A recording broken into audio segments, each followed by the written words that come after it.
Welcome to Pennsylvania Newsmakers, and as always, thanks for watching. Well, the May primary is coming up, but first, new phases in the vaccine rollout. As they say, let's get to it.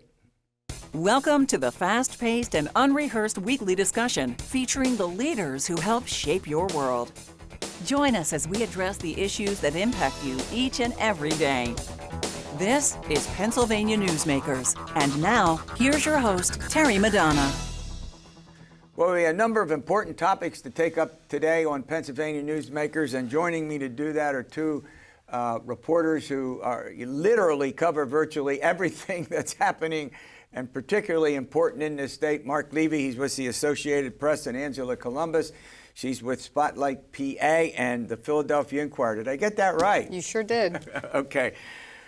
All right, Angela, let's start with you. As I understand it from the reports this week, about 33% of us nationally have gotten the vaccine, and they say that by, midsummer, everybody who wants it should have it. Yes, absolutely. But there are some new phases. Is this Pennsylvania phases that you want to talk about? Yes, let's talk about that. First off, the pace of has accelerated for vaccinations in Pennsylvania. So we have about 5.5 million people, just residents here in the state, that have received at least the first dose. Oh, wow. We are now, as of this week, in Phase 1B. We're going to move tomorrow to Phase 1C, and then by April 19th, anybody who wants to sign up for a vaccination can do so online, or through calling their health providers. But it is a race because right now the cases are spiking. There was a recent data by Johns Hopkins showed that Pennsylvania is among 5 states that in the last 7-day period, the most recent one, made up nearly 50% of all cases in the country. And it looks like many of them in the increase in rural parts of our state, where earlier, I guess, it was the suburbs and the cities, and now it seems to be out in the western parts of Pennsylvania. Is that correct?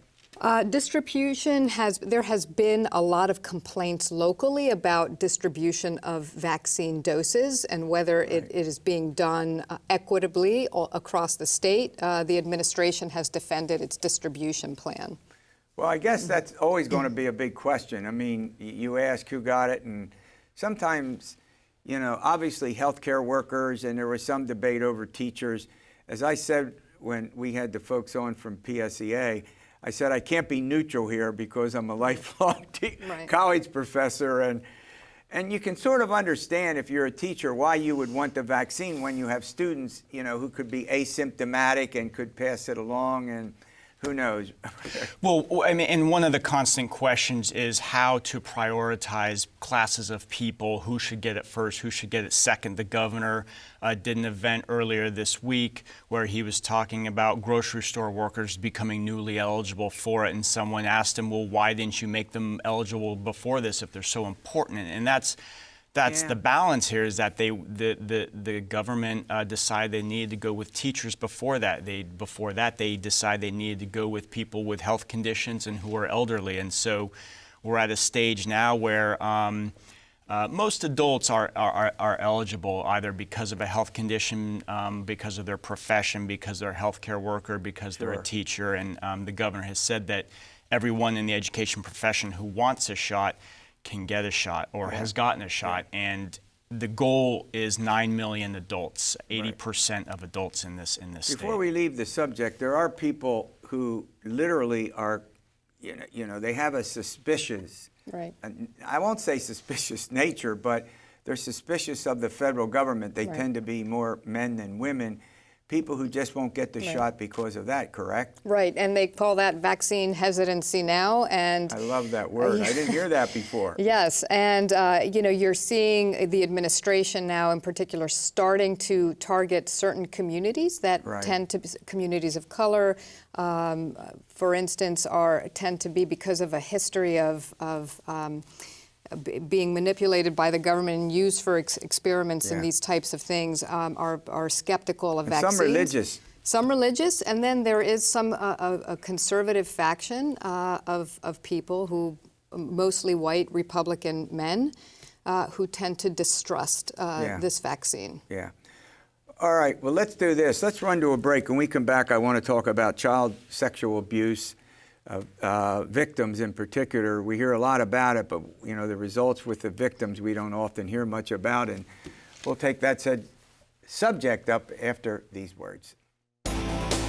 This broadcast of Pennsylvania Newsmakers is presented by the Pennsylvania Chamber of Business and Industry, the statewide voice of business, and by the Pennsylvania State Education Association and Partners for Public Education, bringing the power of a great education to our schools, our students, and our communities.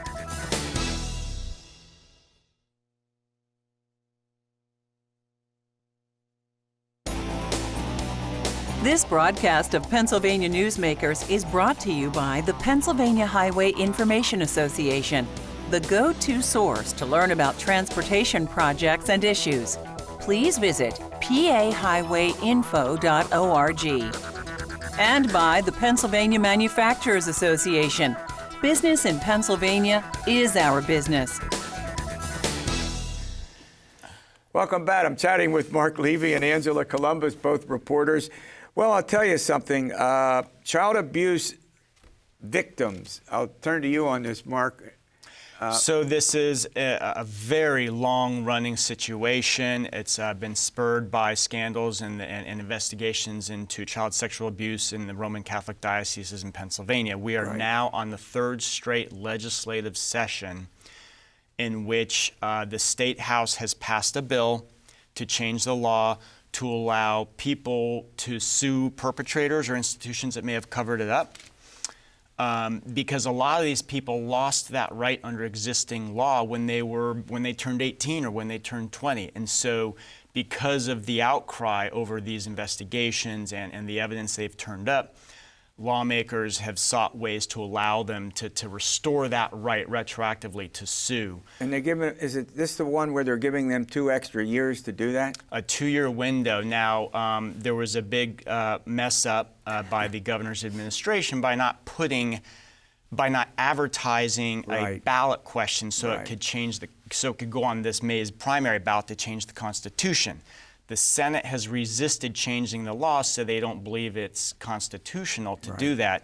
The House has pressed the issue, and they did again this week. They passed it for the third straight session. They passed it to the Senate to say change the law, and we'll see what the Senate does with it. Of course, that's a serious problem, and it seems like almost every day there's some news account, a news report of somebody who's been accused of it by someone, you know. Who has aged out of the statute of Who has limitations. aged out, and not even aged out, but just simply could be 10 or 15 years later. Oh, absolutely. And, you know, as Marc said, this has been a long-standing issue. In fact, when I began covering the Capitol in 2005, that was one of the first issues I wrote about. And here we are in 2021, and we're still writing about the same issue. And fundamentally, it comes down to a technical, how are we going to do this? What is the best technical way to do this? Should we do it by changing the law?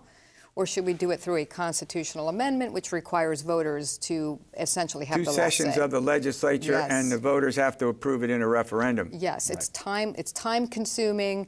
And victims and survivors have said, we've waited too long already. Let's just get this done. So the sense right now is just to do it in law. Or I thought I read where that might be on the ballot, not this year or next year, but the following year. That's the earliest it can go on the ballot is 2023. For a constitutional amendment? Because the governor's administration messed up and didn't advertise it last year in newspapers around the state that this was possibly coming. It's sort of a part of the Constitution that they're required to do it that way. Right. That it cannot go on the ballot in this May. Now, there was consideration of doing an emergency constitutional amendment, but it seems that lawmakers to this point have rejected that idea. The emergency path has only been used for disaster situations in the past 50 years since it was added to the Constitution. Yeah. Has there been a lot of communication with victims and lawmakers? You get a sense that this has risen to a very significant issue? I think that there is definitely a very core community of survivors that have come to the Capitol consistently, knocked on legislators' doors. Their efforts have been a bit curtailed because of COVID, but we do get a sense that there have been discussions between survivors and members, leaders of the Senate, who have been largely averse to just changing the law outright. And these discussions have been somewhat productive.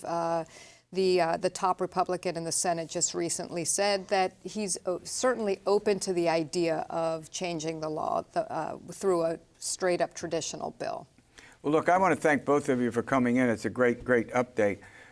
All right, well, we have Dave Taylor from the Pennsylvania Manufacturers Association coming on. And look, we have a primary on May 18th. It's complicated. It's local elections. There's some statewide questions. In addition to that, there's statewide appeals court judges. The ballot can get long and it can get complicated. And David's going to help us sort all of that out. This broadcast of Pennsylvania Newsmakers is brought to you by Cross-State Credit Union Association. Credit unions, where people are worth more than money. To find a credit union that is right for you, go to ibelong.org. And by the Energy Association of Pennsylvania, Pennsylvania's energy information source.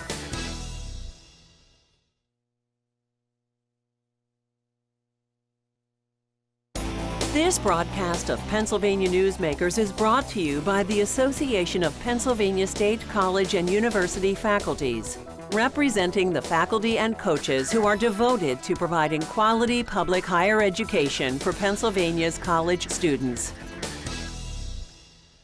Well, joining me as often is the case is David Taylor. He's the president and CEO of the Pennsylvania Manufacturers Association. You know, you wanted to make a comment about something that Marc and Angela were talking about. Yeah, I just wanted to follow up, Terry. Thank you. That the reason why the issue's been so challenging with victims of sexual abuse whose statute of limitations has expired, right, is because retroactive lawmaking is unconstitutional. As much as people might want to see justice done, it's deadly dangerous to all of our rights for the legislature to be allowed to simply make retroactive law. This is why it's been agreed that a constitutional amendment is necessary to create a specific limited window one time just for this class of victims. Which is why it may be on the ballot in 2 years. Correct. And there's a constitutional process by which amendments are made possible, and that's what the Wolf administration fouled up by failing to advertise it when it first passed. All right, listen, we have, they're sometimes referred to as off-year elections. I don't like this because I don't like that terminology. There's no such thing. These elections are very important. We're electing local officials, county officials. We're electing people at the state level. We have questions on the ballot. Talk about the complexity of the ballot and why it's so important. We'll be having partisan primaries for the nominees who will appear on the November ballot for, as you said, local elected office and for the statewide judicial slots, one on the Supreme Court, one on the Superior Court, and two on Commonwealth Court. Right. But also, Terry, the voters will be presented with some really important constitutional questions, and these go to the emergency powers of Pennsylvania's governor and their duration and the accountability of the executive in upholding those powers. As the law currently stands, a governor can declare a 90-day emergency during which he or she has emergency powers.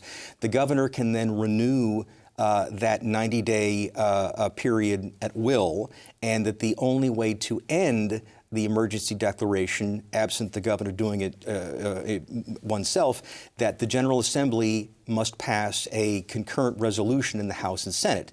Well, the state Supreme Court has incorrectly, in my opinion, ruled that rather than the act of passage of that resolution saying the governor must end the declaration, the High Court said it's got to go to the governor for his approval. So, Terry, we're in a position now where a governor can declare an emergency, keep us in that emergency, and extend it indefinitely unless there's a supermajority in the General Assembly. These amendments that have gone before the General Assembly, been approved in 2 sessions, would limit the governor to a 21-day emergency period that could only be extended with the approval of the General Assembly. So that's what's before the voters about limiting the governor's emergency powers, which I have to say Governor Wolf has abused. Yeah. Now you go to another issue, and that has to do with the equal rights based on race or ethnicity. Yeah. Adding that to the Constitution. Correct. And that seems to be... Well, it already exists in Pennsylvania law and statute that it is illegal to discriminate against people based on race or ethnicity. Of course, the federal law, the federal Constitution bans that kind of discrimination, and that this change in the state Constitution would enshrine at the constitutional level that great American truth that people should not be discriminated against based on race or ethnicity. I'll tell you, this is all gets very complicated. The wording of the one dealing with the governor's power was very complicated, and when it was, I'm not sure I even, I do this for a living like you do, and I didn't understand it. Well, I believe that that's another corrupt act by the Wolf administration seeking to hold on to these emergency powers, that they deliberately confused the question, structuring it to try to elicit a no vote. This is why people just need to vote yes on those constitutional questions. Okay, and we also elect statewide appeals court judges, and back in the day, as they say, I polled on them when it was the Keystone poll back at Millersville, and the voters have no clue who these statewide candidates are. Well, maybe they get a name on the Supreme Court, but Superior... I mean, it's very challenging. We deal with things as they are. For now, PMA has long supported a merit process for selecting judges, again, because the voter information about these races is so very low. And the things that make somebody a good political candidate really have nothing to do with that person's ability to serve as a good judge. Well, when you get to electing judges at any level, number one, under the canons of ethics, they're not permitted to talk about issues that might come before them. So it's just a question of their experience, their background. It's not it's not that they're supposed to talk about a judicial, maybe generally a philosophy, but they got to be careful. Yeah. No, the federal system whereby you have nomination and confirmation, we think that would be a much better way to go for Pennsylvania, but that won't happen this year. All right, coming back, we're going to deal with liability protections. We'll deal with that after these words. This broadcast of Pennsylvania Newsmakers is brought to you by the Pennsylvania Medical Society. Inspired physicians committed to the good health of Pennsylvanians and the advancement of the practice of medicine.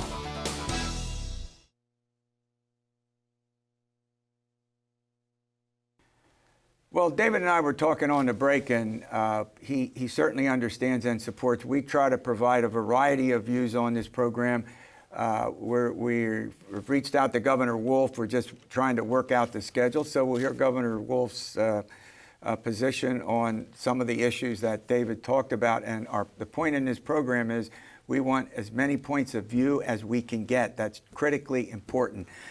All right, COVID liability protections. How do you... Yes, sir. Go ahead, explain Well, I mean, that. and this is something that I hope that you'll prod the governor on, explaining his position, because in order for us to safely restart the economy, we need to provide safeguards for not just for businesses and healthcare institutions, but for our schools and all of our not-for-profit organizations, that for those entities that follow the CDC guidelines, Department of Health guidelines, that they would have a limited protection, a safe harbor, if you would, from lawsuits regarding COVID. That the presumption would be for entities that followed those health protocols with the plexiglass and sanitizing workstations and masks and temperatures and social distancing, that if someone gets sick, the presumption would be that the person didn't get sick where those protocols were being followed, because the Pennsylvania's litigation industry is very powerful, and that they view the pandemic as a business opportunity.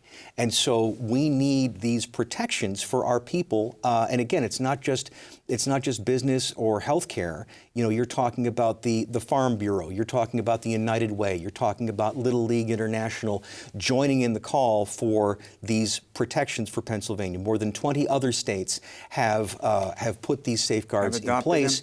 And in the previous legislative session, that the House and Senate passed them. The governor vetoed it. The governor's vetoed his message. He said that it would cause people to act recklessly. Well, that's the opposite of the truth. In fact, the protections only go to those people who are following the protocols and can prove that they're following the protocols. So the State House has passed, in this current session, has passed those safeguards again. Going to the Senate, we're going to work with our friends on the Senate side to pass it again. Let me stop you right here. Yes. Go back to the House a minute. Was it in any fashion bipartisan? Sadly, no. Sadly, no. It was 111 Republicans to 90 Democrats. And it's tragic because you had 70 statewide organizations endorsing this, and the only group that opposes it is the trial bar. Yeah. But I guess it just goes to show the degree of influence that the lawsuit industry has on the Democrat side. Yeah. No, that's interesting. And I'll tell you what's surprising to me.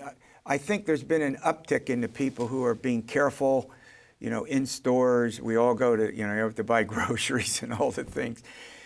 They're being more careful, and more masks are being worn, but you still see people who don't follow the distancing and who just don't wear masks. And maybe it's me, I don't understand that at all. Well, I mean, it's part of the mentality of people, and I think that the approach on this by Governor Wolf and others, Secretary Levine, has been bad in that rather than asking for people to help and to do this, that they have insisted you must do this or else. And I think that a lot of people resent that. I mean, and masks help at the margins. Yeah. It's not a panacea. Yeah. I don't think it's healthy for people to make a religion out of it. It's a polite thing that you should do that helps. And I think that our leaders should have said, please do this, rather than threatening people and trying to bring the hammer down. Yeah, I mean, the more you think about it, the more I thought it just makes common sense to do it. But there are then those people who believe that, well, you can't force me to do this. So it's a question of the health and safety of a larger, of the population, well, sure, as a whole versus. No, we need people to be conscientious, and we need that community spiritedness in approaching this. And again, I wish that our leaders would have appealed to the better angels of our nature rather than to virtue signal and to try to castigate people and force them to obey. We're all in this together, and I think a persuasive approach might have been more effective. Yeah, well, we're just going to have to wait and see. As I indicated in your earlier segment, it looks like by July, most of Americans will have gotten the virus. But God willing. Well, I mean, as gotten always, the vaccine, yes. As always, vaccine. What did I say? Virus, vaccine. All right, we'll see you next week for another edition of Pennsylvania Newsmakers. And as always, stay well.